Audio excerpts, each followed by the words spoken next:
What's good, YouTube? I'm back with another video. Let's talk about it. I do want to talk about the situation with Kada Scott and Keon King. Now, if somebody called in anonymous and said, hey, her body is back there, that means that person is a suspect or that person had knowledge and never said anything from the beginning, because how the hell would they know Kada's body was back there? How? Did Keon tell them? Was they with Keon when he did it? How the hell can they give y'all the location and tell y'all to go back there? Her body is back there. That means you need to upper hand that person who made that tip, because that's too much information and her body is back there.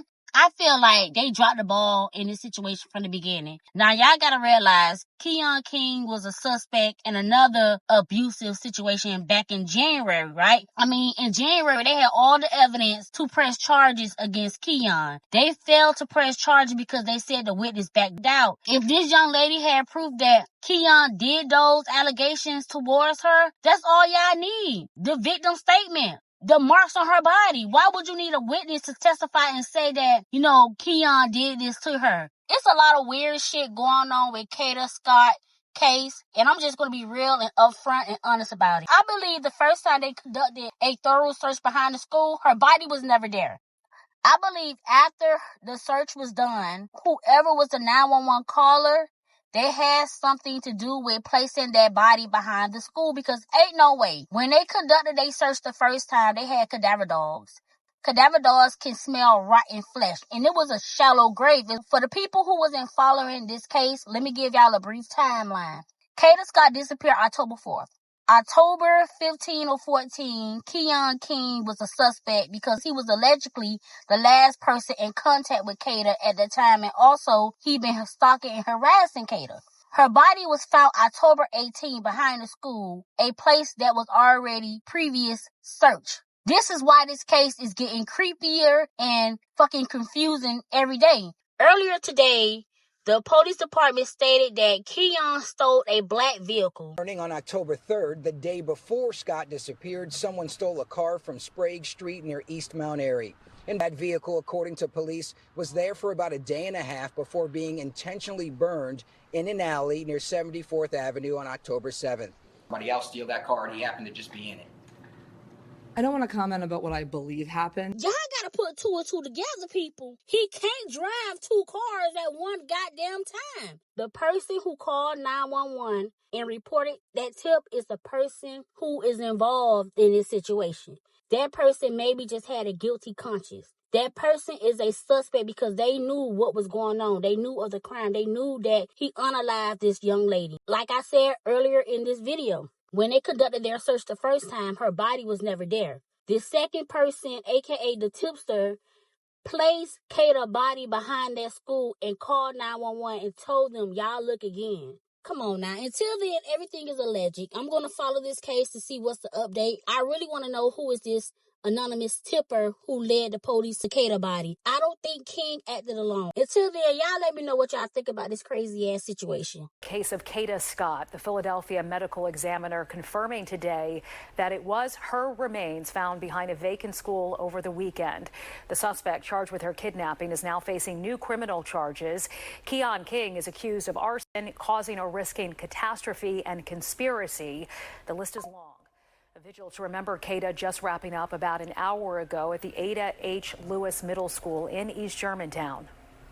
Kada Scott mattered. Her life. Police searched that vacant middle school, but returned after a tipster told them to go back. It's less than 3 miles from the senior living facility where Kada worked.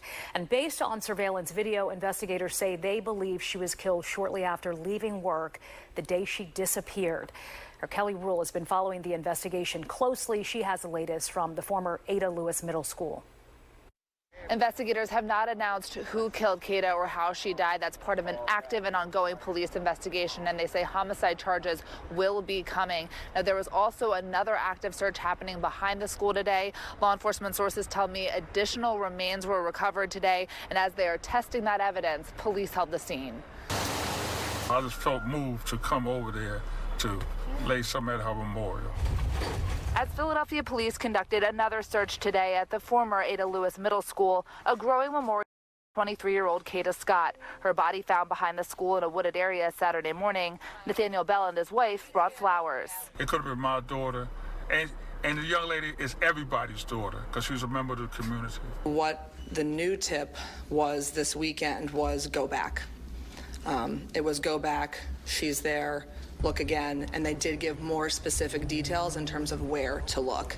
Investigators confirmed today they are now investigating that tip that led them back to the school to search for a second time and directly to Kada's body Saturday.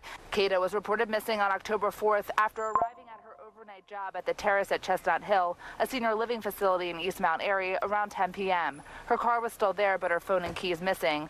More than a week later, officials announced charges against 21-year-old Keon King for kidnapping, false imprisonment, and stalking in connection with Kada's disappearance. The district attorney's office now says on October 3rd, a 2008 black Hyundai Accent was reported stolen from the 6600 block of Sprague Street. They say that vehicle showed up on surveillance cameras at Albury Recreation Center next to the former Ada Lewis Middle School the night Kada disappeared on October 4th around 10:30 p.m. It stayed there for a day and a half. Then around 3 a.m. on October 7th, in an alleyway behind the 2300 block of 74th Avenue, police responded to a burned black Hyundai Accent, which was later compacted at a nearby junkyard. Investigators believe King used this stolen vehicle, and cell phone evidence and call detail records tie him to these locations. Law enforcement sources say the 1999 gold Toyota Camry, originally believed to be King's car and towed for evidence last week, was also seen on surveillance video in the recreation center lot when the Hyundai Accent was there.